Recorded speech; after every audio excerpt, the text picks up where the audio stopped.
Hi everyone, and welcome to another episode of Around the House. Today, we're going to be using this elastomeric paint through my airless paint sprayer, and we're going to do my roof. So let's get started.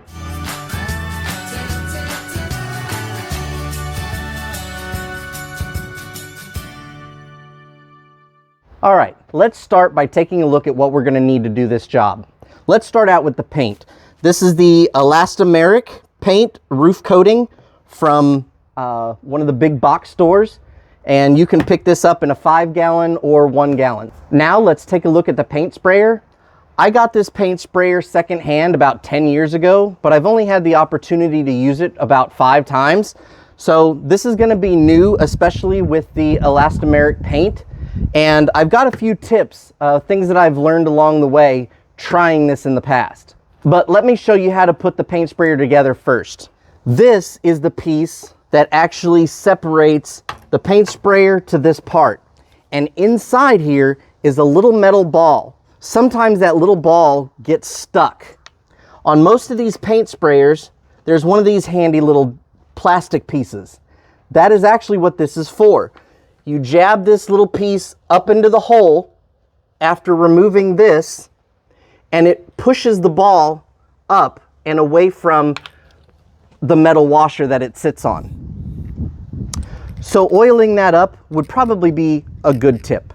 This is going to be the part that sits down into the paint. Now you're going to take these two pieces and you just put them together.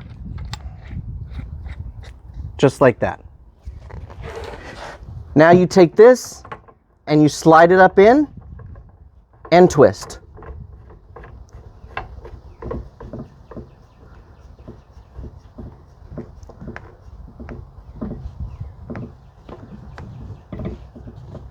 Just like that.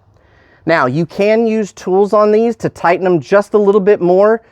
Do not over tighten them, okay? You're gonna get them to the point where after you've put pressure on them, it's gonna make it so tight that you're not gonna be able to get it off easily. The next piece I'll show you is the hose. Now this hose actually came with the paint sprayer. It has no holes, it holds pressure, so this hose is still good. It doesn't look great, but it still works good. I did clean up the ends with a wire brush, okay? So you do wanna make sure that you keep your tools as clean as possible. Like I said, I got this secondhand. The majority of this paint that's on this hose came with it. I did use the wire brush on all of it, including the spray handle, okay? Now, inside this spray handle, you have a few parts that sometimes get gunked up. I tightened this down, but this piece here attaches right there in the middle.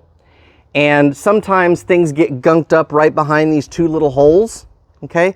So sometimes you'll have to take this off and clean the insides. Another thing that I've found out through research and talking to other people that do this is that in the handle, it is hollow, okay? The paint comes up through this hole and goes through this part of the handle. Usually, there is a filter inside of here. For normal cases like indoor paint, you can use a fine filter, which is what came with this one.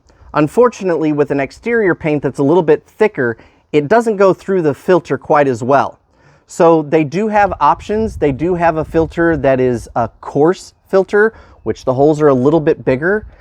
For this one, I'm actually going to try it without a filter at all. At the bottom of the handle is a little spring that holds the filter tight up against the bottom of this trigger, okay? So you want to make sure that when you take out, if you use it without a filter, you want to take this out. Also, when you're cleaning the gun, you're going to want to take this out and clean it real well, because when I removed this, it was completely gunked up with paint. Now, the part that attaches to the hose, I do usually use a tool to tighten this just a hair, not too over tight. Now, the last piece to the air sprayer that I'll mention is the tip. One thing that I found out, the original tip that I had on here was a 511, okay? Especially for this real thick paint, I'm going with a 537 now. And let me break down those numbers. The first number or first two numbers, depending on the series, tells you the width of the fan of paint times 2. So for example, this one is a 537, which means that from 12 inches away from your surface, this will have a 10-inch fan because it's a 5 times 2, okay? The second two numbers, or the last number, depending on the series, is how much paint will flow through the tip. The bigger the number, the higher the quantity of paint will go through, okay?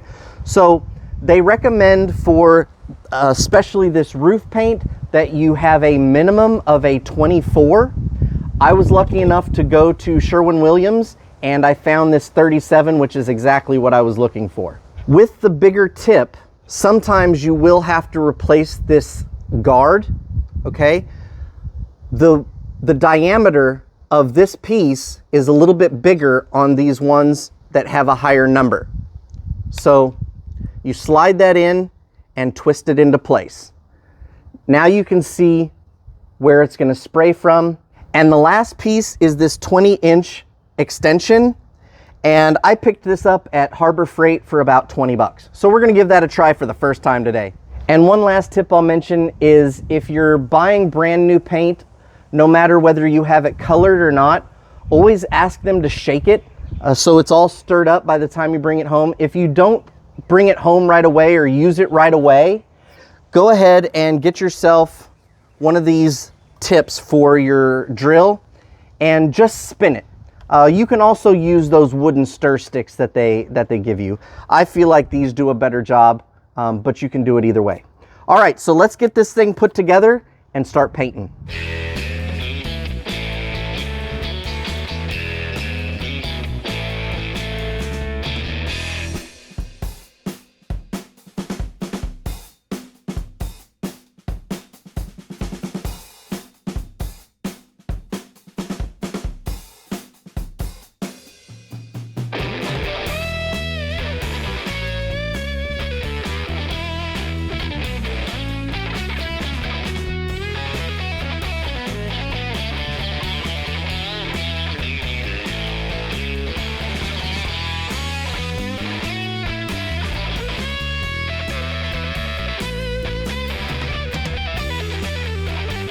All right, everyone, this is it.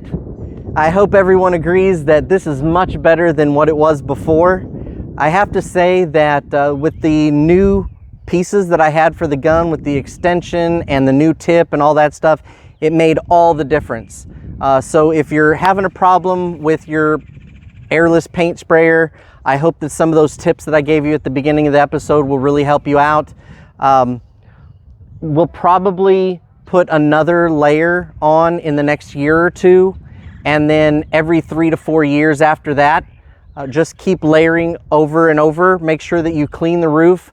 And I did want to mention that before we started this, we had done pressure washing on the roof twice in the last month just to get it completely clean. And then as I went up there, I would use the broom and sweep off anything that had fallen off the trees in the last week or so. So I'm not an expert by any means, but if you have any questions about the airless paint sprayer or any of the parts that I used today, or just doing the roof in general, please leave your comments below.